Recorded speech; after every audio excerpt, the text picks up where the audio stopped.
Good evening. You're watching the India Development Debate. I'm Tamanna Inamdar. It's a long-standing demand and within about a month from now can be a reality.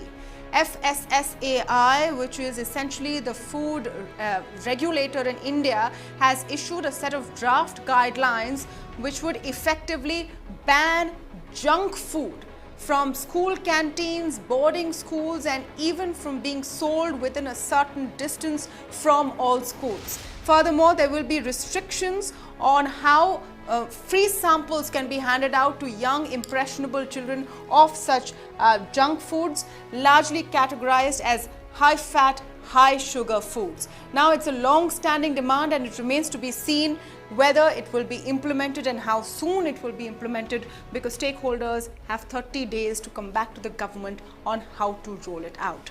How crucial and necessary is a policy directive like this is the big question. At a time when we keep speaking about bans on this and bans on that, this is perhaps one thing that really needs a ban, especially for young, impressionable children. Speaking to me today on this is Vishal Gondal, who's founder and CEO of Goki. He's joining us on the panel. I'm also joined by Sujit Ranjan, Executive Director at the Coalition for Food and Nutrition Security, and of course K. Sujata Rao, former Health Secretary, Government of India. Welcome to all of you and thank you for speaking with us. Ms. Rao, if I can come to you first on your sense of this as a policy directive, and how implementable will it be?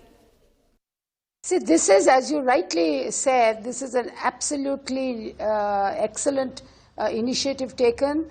It's a long demand, and I'm glad the government has taken this initiative. And it has to be implemented. I don't think we have a choice. If you see the kind of the adolescent surveys that have been recently carried out, do you know that almost an average of 8 to 10% of adolescents, that's 0 to 18-year-olds, young people, suffer from diabetes and hypertension. So, the diet is an absolutely important aspect. And secondly, there is also, we do have a large number of low birth weight babies born in this country. As they grow older, they also tend towards obesity. So it's absolutely essential that we ensure that children going to school get healthy foods, and this kind of snacking and junk foods must at all costs be banned. And the way, of course, it can be implementable. It's a question of coordinating and working with the education department. I don't believe in force. I believe in persuasion. I believe that the teachers must be sensitized on the health impacts. The parents must be roped in. And then the ban should be enforced with penalties if schools still don't adhere to the guidelines. It goes same with the tobacco laws that we have, where you can't sell tobacco outside school premises. It's the same thing. I think it's very, very critically important, and I'm glad the government is taking cognizance of it. Vishal, let me come to you. Some may say it's a little extreme to equate junk, and in a sense the way Ms. Rao has done with tobacco. We know it's bad for your health, but is awareness the more concrete route, or do you think a ban like this is the need of the hour? I think the government has taken an absolutely great step. I absolutely welcome it, and I think I can now see that the Fit India mission, which PM Modi is talking about, has to start right at the school, where the goal is to give an increased physical education, give these kids a chance to be more active and play sport, and cut all the junk, cut all the processed food, cut all the biscuits, which is becoming so easily accessible. And these FMCG companies are selling them at dirt cheap prices. So the problem really is that there is enough scientific evidence which has linked consumption of high sugar, high carbohydrate, and all these processed food to obesity and a number of diseases. So I think there is absolutely no question of that. The problem was in a school environment, when kids only have a small break and they only have limited choices of eating this junk food, what smart choices can they make? At the same time, parents are busy and they are thinking that, hey, the school, the kid can have food in the school, which is not the greatest food. So I think something like this was very important, and I think this is really a step in the right direction. Yeah, I mean, I don't think there's any big debate about whether, kids should get junk food or not. I think the only question really is how it will be rolled out. And let me come to you, Mr. Sujit Ranjan, on this very crucial point. Is it enough to limit this action for now to schools and what's available in and outside schools? Because kids are bombarded with advertisement on all platforms of junk food. It is, seen as something connected with fun. There is a world outside school as well, and this is very prevalent. Will we have to go beyond just this initial restriction if it does go through?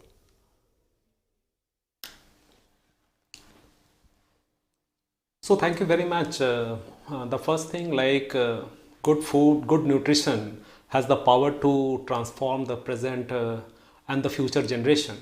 And I highly appreciate the step taken by the FSSAI. The most important thing here is there are two things. One is the demand, the second is the supply. So government has taken steps for both demand and supply. The supply side we are discussing about how the service providers, how the suppliers can provide and offer the quality food and the healthy food, safe food. At the same time, how the demand side, the behavior change.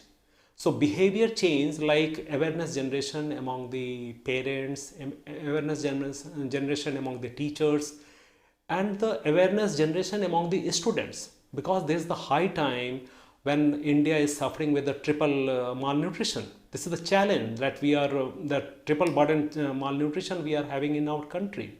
The undernutrition, micronutrients malnutrition, and at the same time the overweight, overnutrition, and the obesity. So this is the high time to take care of the both demand and supply. And I'm very much sure this initiative will take a long way, because one is the teachers will be sensitized. At the same time, the parents will play a very important role here to ensure this policy to be implemented well. At the same time, the Panchayati Raj institution, the urban bodies, civil society organization, they have to play an important role here. So my point is though some of the things are not clearly spelled out in the guidelines, and I was going through the website of FSSAI, and I was having a consultation with the various civil society organizations and the groups. They are making lots of good suggestions to FSSAI, and I am very much sure that they will accept those suggestions and build this guidelines more stronger and taking care of the both demand and supply. No, absolutely. But a very pertinent question when you've spoken about a nation which has such high levels of malnutrition as well on one end. On the other hand, you also have such large rates of childhood obesity. Let me come back to you, Ms. Rao. In terms of a policy directive, do you think that this problem is localized to pockets in urban India? And do you think that the kind of awareness we're talking about can also be spread to other parts? I mean, there are large parts of this country where a packet of chips is not necessarily considered something bad or junk food. There are two parts to your question. One is, who are the children who are being most affected and who have access to such kind of junk foods? It certainly is the urban kids, the better well-off children, and go to these schools and have access also outside schools to hamburgers and McDonald's and so on and so forth. So they tend to eat these kind of foods. Now so there is a gradient difference between the poorer children eating habits and those who can afford this kind of so-called luxury items, if you may say so, because there are children who are still struggling for basic foods. But then the TV, the media, the advertising, the power of advertisements is also making people, with increased incomes, we thought they will consume more eggs and meat. But there is survey that shows that increased incomes is not translating itself to really eating good healthy foods, but tending towards eating some fast foods off the street and this kind of junk foods. So there is, as the previous speakers have said, there's a huge amount of responsibility on the government, having banned junk food, junk foods, there's a responsibility for them to really do a massive amount of education, telling people, we don't even have labels in most of our foods which give calorific values. Even that aspect has yet to be enforced. But through media, through TV, through radio, we need to carry out this massive nutrition campaign to say what is good nutrition and what is not. The second part is, of course, not a small Coke or a bag of chips in a month. It doesn't really hurt you that much. It is a kind of overconsumption, a daily consumption, that's what affects a child's health. So it has to be tempered, and it has to be people, the parents and the teachers have to be made aware, and the children also have to be made aware of what is a good food. Coming to the question of malnutrition and stunting and all these are really access to basic micronutrients and good nutrients like proteins, for example. There's a huge protein deficit in our nutritional diets in India. So these are again related to supply. The dals are so expensive, access because of cost factors. So there is a much bigger macro view that we need to take to and distribution factors of the dals and the, people used to eat ragi and malt. We have, through our PDS system, made them all into rice eaters, and rice is nothing but sugar. So there is a lot of work, I think, fundamental basic work that we need to do on the nutritional status. Malnutrition and obesity are two sides of the coin, and both have huge impacts on health, well-being, and the cost of care. So I think it is a very important policy issue that you don't look at things in isolation, but a very comprehensive nutrition policy needs to be implemented, of which junk foods then become a low-hanging fruit that we can really eliminate quickly by taking stringent action through several steps, not just banning by law, but also through increasing prices or GST taxes. No, that's an interesting point, to make the entry level harder, and Vishal, you want to come in on that point. The fact is that now junk food is available in such small packaging at such cheap cost that even these children who may be malnutritioned otherwise may find it easier and cheaper to access this kind of food. So clearly, right, junk tax is now a well-known concept. Many Western countries have already implemented it. I see no reason why India, where already there is a debate on taxation, should not tax junk food higher than other food categories, and this would potentially give a big boost to people who want to produce natural, healthier food options. I also want to bring another point here, that it is just not schools now. Unfortunately, these kids are also consuming huge amount of junk using these food apps, which are giving them all kinds of crazy deals and discounts and one offer and two offer on buying these junk food. So I also urge the government to figure out some kind of regulation specifically on selling junk food on these food apps, especially when it is such heavily discounted. I mean, we are in not only damaging the health of the kids, we are effectively creating an entire society which is eating all unhealthy food. And I think the government needs to be equally concerned about that. Just on the flip side, Vishal, what about the aspect of government intervention in big business? We also know that a lot of this food is produced by huge companies, some of them multinationals. We talk about economy day in and day out. A policy intervention like the ones you're suggesting would disrupt big business and have an impact on those ends as well. Companies like PepsiCo have already seen the writing on the wall, and they are all moving towards healthier options. So I think it is not just India. I think even these food companies are aware that they need to start moving to a healthier and natural portfolio. So if not today, this is the fact of tomorrow. Worldwide, there is a massive awareness on health and fitness. Governments worldwide are activating it because we don't want to build a society of sickness. If we want to focus on prevention, it needs to focus on food. And I think there are a number of things, right, from pesticide use in food to natural organic. There's a whole lot of debate, but I would say that just the way the government showed its, and they banned e-cigarettes, that was a welcome move. I'm very happy to see that, and I'm hoping that the government will take this one step forward and also put stringent guidelines on even sale of these foods on apps. Interesting point there, Sujit. Sujit Ranjan, just another word on implementation. Can this now be left solely to schools?